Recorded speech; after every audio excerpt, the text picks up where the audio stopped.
ನಡಿ ಈಗ ಶುರು ಮಾಡೋಣ. ಕೇಸರಿಯಿಂದ ಮನೋಲ್ಲಾಸ ಮನಸ್ಸು ಮತ್ತೇರಿ ಕುಣಿದಾಡಿದೆ ನೋಡು, ಮನಸ್ಸು ಮತ್ತೇರಿ ಕುಣಿದಾಡಿದೆ ನೋಡು. ಕ್ಷಣ ಕ್ಷಣವೂ ಆಚರಿಸಿ ಕೇಸರಿ ಹಬ್ಬ. ವಿಮಲ್ ಬಾಯಲ್ಲಿ ಹೇಳಿ ಕೇಸರಿ. ಬೆಂಗಳೂರಿನ 4 ಕಡೆಗಳಲ್ಲಿ ಎನ್ಐಎ ಅಧಿಕಾರಿಗಳು ರಾಮೇಶ್ವರಂ ಕೆಫೆ ಸ್ಫೋಟ ಸಂಬಂಧ ರೇಡ್ ಮಾಡಿದ್ದಾರೆ. 4 ಕಡೆಗಳಲ್ಲಿ ಎನ್ಐಎ ಅಧಿಕಾರಿಗಳ ದಾಳಿಯಾಗಿದೆ. ರಾಮೇಶ್ವರಂ ಕೆಫೆ ಬ್ಲಾಸ್ಟ್ ಪ್ರಕರಣಕ್ಕೆ ಸಂಬಂಧಪಟ್ಟ ಹಾಗೆ ಎನ್ಐಎ ಅಧಿಕಾರಿಗಳು ದಾಳಿಯನ್ನ ಮಾಡಿದ್ದಾರೆ. 2 ಶಂಕಿತರಿಗೆ ಸಂಬಂಧಪಟ್ಟಂತೆ ಏಕಕಾಲದಲ್ಲಿ 4 ಕಡೆಯಲ್ಲಿ ಬೆಂಗಳೂರಿನಲ್ಲಿ ಎನ್ಐಎ ಅಧಿಕಾರಿಗಳು ದಾಳಿಯನ್ನ ಮಾಡಿದ್ದಾರೆ. ಮಹತ್ವದ ದಾಖಲೆಗಳನ್ನ ಜಪ್ತಿ ಮಾಡಿದ್ದಾರೆ ಎನ್ಐಎ ಅಧಿಕಾರಿಗಳು. ಎನ್ಐಎ ಅಧಿಕಾರಿಗಳು ದಾಳಿ ಅಂತ ಹೇಳಿದ್ರೆ ಖಚಿತ ಮಾಹಿತಿ ಇರುತ್ತೆ ಅವರಿಗೆ, ಮತ್ತೆ ಅವರು ಬಹಳ ವಾಚ್ ಮಾಡಿರ್ತಾರೆ, ಹಾಗೆ ಅವರಿಗೆ ಒಂದಿಷ್ಟು ಅಥೆಂಟಿಕ್ ಆದಂಥ ಇನ್ಫಾರ್ಮೇಷನ್ ಇರುತ್ತೆ. ಆ ಕಾರಣದಿಂದ ಎನ್ಐಎ ಅಧಿಕಾರಿಗಳು ಬೆಂಗಳೂರಿನ 4 ಕಡೆಗಳಲ್ಲಿ ರೇಡ್ ಮಾಡಿ ಮಾಹಿತಿಯನ್ನು ಕಲೆ ಹಾಕಿದ್ದಾರೆ. ಕೆಲ ವಸ್ತುಗಳನ್ನು ಕೂಡ, ಕೆಲ ದಾಖಲೆಗಳನ್ನು ಜಪ್ತಿ ಮಾಡಿದ್ದಾರೆ ಅನ್ನೋದರ ಬಗ್ಗೆ ಮಾಹಿತಿ ಲಭ್ಯ ಆಗಿದೆ. ಇನ್ನಷ್ಟು ಮಾಹಿತಿಯೊಂದಿಗೆ ನಮ್ಮ crime bureau head Sunil Dharmasthala ಈಗ ನಮ್ಮ ಜೊತೆಯಲ್ಲಿ ನೇರ ಸಂಪರ್ಕದಲ್ಲಿ ಜಾಯ್ನ್ ಆಗಿದ್ದಾರೆ. ಸುನಿಲ್, ಯಾವ್ಯಾವ ಕಡೆಗಳಲ್ಲಿ ದಾಳಿ ಮಾಡಿದ್ದಾರೆ ಮತ್ತೆ 2 ಶಂಕಿತರು ಯಾರವರು, ಹೆಚ್ಚಿನ ವಿವರ ಏನಿದೆ ಸುನಿಲ್? ಎಸ್ ರಂಜಿತ್, ರಾಮೇಶ್ವರಂ ಕೆಫೆ ಸ್ಫೋಟಕ್ಕೆ ಸಂಬಂಧಪಟ್ಟಂತೆ ಈಗಾಗಲೇ ಎನ್ಐಎ ಅಧಿಕಾರಿಗಳು 4 ಜನರನ್ನು ಅರೆಸ್ಟ್ ತೋರಿಸಿರುವಂಥ ವಿಚಾರ ನಮಗೆಲ್ಲರಿಗೂ ಕೂಡ ಗೊತ್ತೇ ಇದೆ. ವೆಸ್ಟ್ ಬೆಂಗಾಲ್ನಲ್ಲಿ ಪ್ರಮುಖ ಆರೋಪಿಗಳಾದಂತಹ ಅಬ್ದುಲ್ ಮತೀನ್ ತಾಹಾ ಮತ್ತು ಮುಜಾಮಿಲ್ ಇಬ್ಬರನ್ನು ಕೂಡ ಅರೆಸ್ಟ್ ಮಾಡಿದರು. ಇದರ ಬೆನ್ನಲ್ಲೇ ಅವರ ವಿಚಾರಣೆ ಪೂರ್ಣಗೊಳಿಸಿದ ಬಳಿಕ ಇಬ್ಬರನ್ನು ಕೂಡ ನ್ಯಾಯಾಂಗ ಬಂಧನಕ್ಕೂ ಕೂಡ ಒಪ್ಪಿಸಲಾಗಿತ್ತು. ಆದರೆ ಈ ಒಂದು ಪ್ರಕರಣಕ್ಕೆ ಸಂಬಂಧಪಟ್ಟಂತೆ ಎನ್ಐಎ ಅಧಿಕಾರಿಗಳು ತನಿಖೆಯನ್ನು ಕಂಟಿನ್ಯೂ ಮಾಡ್ತಿದ್ರು. ಈ ಇಡೀ ಕೇಸ್ನಲ್ಲಿ ಕೇವಲ ಇವರು 4 ಜನ ಮಾತ್ರ ಅಲ್ಲ, ಇವರಿಗೆ ಹೆಲ್ಪ್ ಮಾಡಿದಂಥ ಮತ್ತಷ್ಟು ಜನ ಇದ್ದಾರೆ ಅನ್ನುವಂಥದ್ದು ಅನುಮಾನ ಕೂಡ ಇತ್ತು.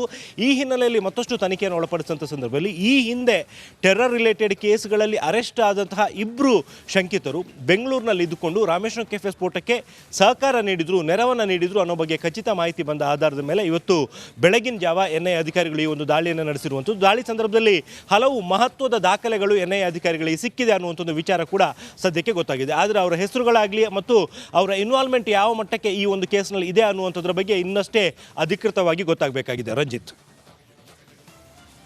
ಓಕೆ, ಥ್ಯಾಂಕ್ ಯು ಸುನಿಲ್ ನಿಮ್ಮೆಲ್ಲ ಮಾಹಿತಿಗಾಗಿ.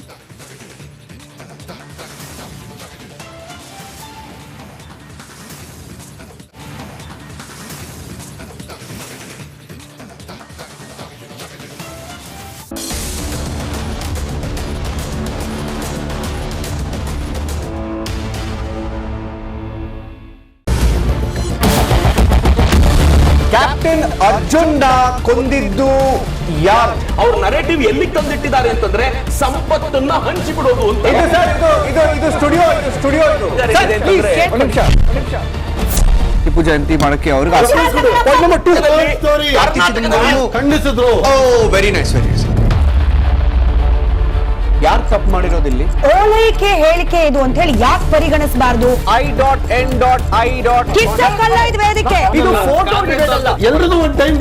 ನಿಮ್ಮ ಸಮಯ ಮುಗಿದಿದೆ. ಅವ್ರು ಹೇಳೋಕ್ಕಿಂತ ಮುಂಚೆನೆ ಹೇಗೆ ಪ್ರತಾಪ್ ಸಿಂಹ ಪಾಸ್ ಕೊಟ್ಟಿದಂತ ಆಗ್ಲಿ ಡಿಕ್ಲೇರ್ ಆಗೋಗಿತ್ತು ಅಂತ ನನಗೊಂದು ಡೌಟ್ ಬಂತು. ಸಾಕು ನಿಲ್ಸಿ. ಕೆಟ್ಟ ಪದ ಬಳಕೆ ಕಾಂಪಿಟೇಷನ್ ಇಟ್ಟಿಲ್ಲ ನಾವಿಲ್ಲಿ.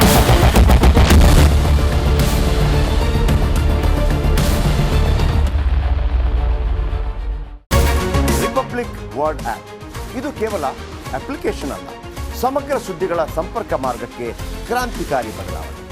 ರಿಪಬ್ಲಿಕ್ ವರ್ಡ್ ಆಪ್ ಕೇವಲ ಸುದ್ದಿ ಅಪ್ಲಿಕೇಶನ್ ಪರಿಚಯಿಸ್ತಾ ಇಲ್ಲ, ಬದಲಾಗಿ ಡಿಜಿಟಲ್ ಸುದ್ದಿ ಬಳಕೆಯ ಹೊಸ ಯುಗಕ್ಕೆ ನಾಂದಿ ಹಾಡ್ತಾ ಇದೆ. ಇದೊಂದು ಬ್ರೇಕಿಂಗ್ ನ್ಯೂಸ್, ಪ್ರಭಾವಶಾಲಿ ಕಾರ್ಯಕ್ರಮಗಳಿಗೆ ಗಟ್ಟಿಯಾದ ನ್ಯೂಸ್. ಇಲ್ಲಿ ಕೇವಲ ತಾಜಾ ಸುದ್ದಿ, ಅದರ ನೇರ ಪ್ರಸಾರ ಮತ್ತು ಚರ್ಚೆಗಳಿಗೆ ಮಾತ್ರ ಅವಕಾಶ. ರಿಪಬ್ಲಿಕ್ ವರ್ಲ್ಡ್ ಆಪ್ ಡೌನ್ಲೋಡ್ ಮಾಡಿಕೊಳ್ಳಿ. ಗೂಗಲ್ ಪ್ಲೇ ಸ್ಟೋರ್ ಮತ್ತು ಆಪಲ್ ಆಪ್ ಸ್ಟೋರ್ನಲ್ಲಿ ಲಭ್ಯವಿದೆ.